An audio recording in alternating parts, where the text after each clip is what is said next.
Good evening বন্ধুরা। আজ আরেকটি নতুন ভিডিও নিয়ে চলে এসেছি। দেখো বাবা বাজার থেকে কত সুন্দর মাছ কিনে নিয়ে এসেছে, আর এখানে কত রকম সবজিও কিনে নিয়ে এসেছে। এখানে লাল শাক কিনে নিয়ে এসেছিলো। আর জানো তো, কদিন আগেই মামা শ্বশুর এসেছিলো বাড়িতে, তার জন্যে আমার দেওর ফুচকা বানাচ্ছিলো। সবাই মিলে আমরা রাত্রেবেলা প্ল্যানিং করেছিলাম ফুচকা খাবো। তো রাত 8টা সাড়ে 8টা নাগাদ দেখো এই যে ফুচকা বানানো হচ্ছে। এরপর এখন ভাজা হবে, তারপর আমরা ফুচকাগুলো খাবো। ছেলে আর ছেলের কাকা দুজনে মিলে, ওদিকে একজনে বেলছে, এদিকে একজনে সাজাচ্ছে, আর ওর কাকিমা দাঁড়িয়ে আছে, মানে ওর কাম্মা দাঁড়িয়ে আছে। আর ওইখানে সবাই বসেছিল, মামা মামি মা পুচকুকে নিয়ে বসেছিল। আর এখানে দেখো ভাই বেলা অলরেডি হয়ে গেছিলো আর ভাজছিল।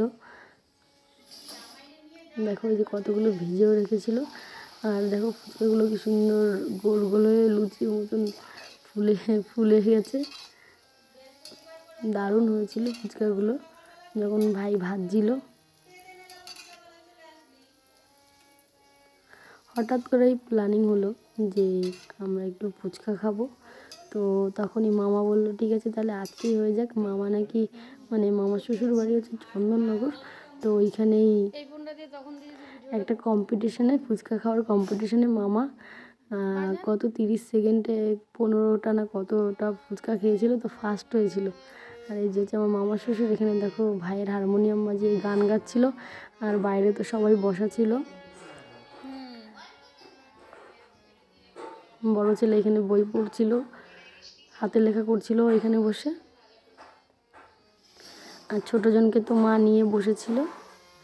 আর এখানে ফুচকা মানে যা যা দিয়ে খাবো আর কি, এখানে ঘুগনি এনে রেখেছিল বড়মশাই। তো ভাই ফাইনালি ফুচকা টুচকা নিয়ে সব কিছু নিয়ে রেডি হয়ে গেছে এখানে টক জলের জন্য। আর এখানে দেখো ফুচকা আমরা যা যা মানে দেবো তাই তাই সব রেডি। আর ওর সাথে ফুচকার সাথে আবার দই ফুচকাটাও হবে, কারণ দই ফুচকাটা আমি আবার খুব ভালো খাই। দেখো শীতের মধ্যে একজন হাফ প্যান্ট আর স্যান্ডো গেঞ্জি পরে বসে আছে।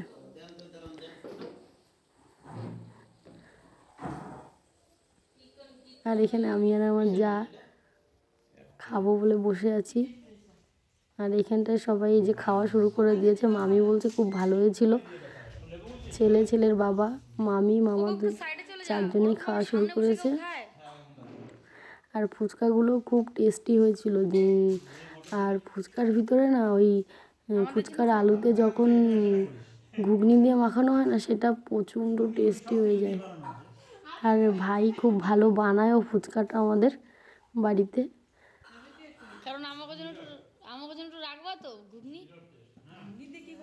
দেখো সবাই খুব ভালো খাচ্ছিল।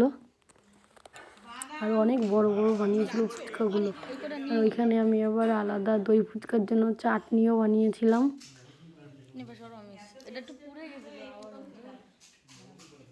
আমাদের চান্স নেই, আমাদের দুই বোর চান্স নেই এখানে।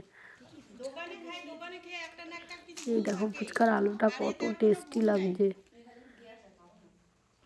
আর ফুচকাগুলো একদম গোল গোল, কত বড় বড়। আর ভাই তো সবাইকে দিয়ে যাচ্ছে, আর আমাদের দুই বউয়ের তখন একদম জিভে জল চলে এসছে। আমি তো একটা চাইতেই আসলাম যে আমাকে ঘুগনি দিয়ে একটু দাও, আমি সেইটাই খাবো।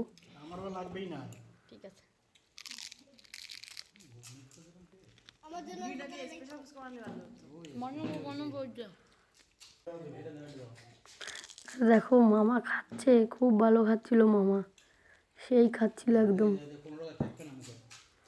আর এখানে দেখো এন বাপারিকে দেখো বড়মশাই এত বড় ফুচকা বলছে যে দেখো আমি এক গালেই খেয়ে নিলাম। এখানে মামাও তাই করছে, মামা ভাগনা দুজনেই সমান। দেখো দেখো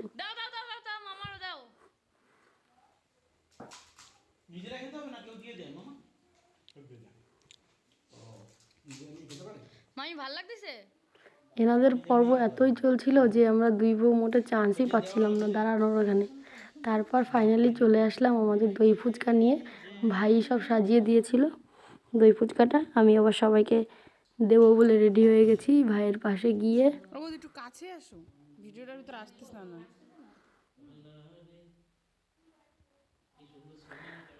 আর এত টেস্ট হয়েছিল দই ফুচকাটাও যে কি বলবো।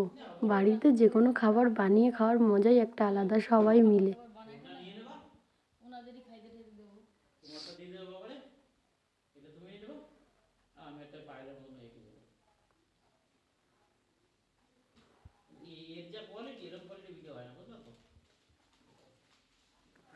তো ফুচকাটা সাজাতে সাজাতে আজকের ভিডিওটা এখানে শেষ করছি। তোমরা সবাই ভালো থেকো, অনেক অনেক সাপোর্ট করো আমাকে। তাহলে ভালো লাগলে ভিডিওটি like, comment, share and subscribe করে দিও। আমার পাশে থেকো, অনেক অনেক সাপোর্ট করো। Good night. আজকের মতন এখানেই শেষ করছি ভিডিওটা।